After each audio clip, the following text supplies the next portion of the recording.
Welcome back to episode 7 of F1 Life. Thanks so much to everyone that has watched any of the previous episodes.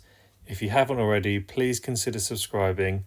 It's completely free and we would really appreciate it.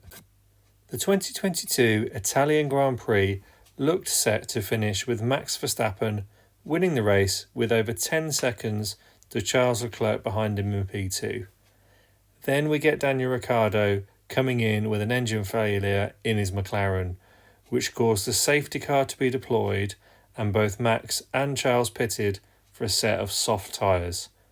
With only a few laps left before the end of the race, it wasn't clear whether we would have time to restart the race. Remind you of anything? A certain title battle maybe? Finishing behind the safety car isn't great for the fans and it isn't great for the sport. So what options are available to the FIA and Formula 1 in these circumstances?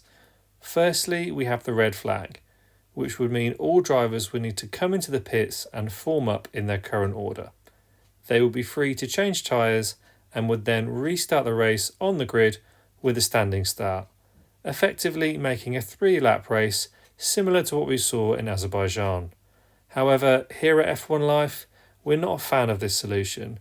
The red flag, in our opinion, should only be used for extreme circumstances, i.e. when there is a large amount of debris on the track and it's not possible to get the cars safely around the circuit. The next option, which does have its complications but seems like a more viable solution, is extra time. NASCAR has something similar. It would essentially mean adding a few extra laps to the race distance if the safety car is deployed within the last 5 laps of the race. In theory, that sounds great, but it would require the teams to add more fuel to the cars, so they are ready for this should it happen.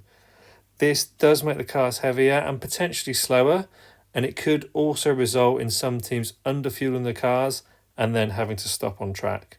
So clearly this solution does have some flaws, but we think it's the one that should be explored the most. One thing is for sure, we don't think this should happen again. It's unfortunate as F1 doesn't seem to have learned any lessons from the controversial finish to last season's title decider. Let us know what you think in the comments and we'll see you next time.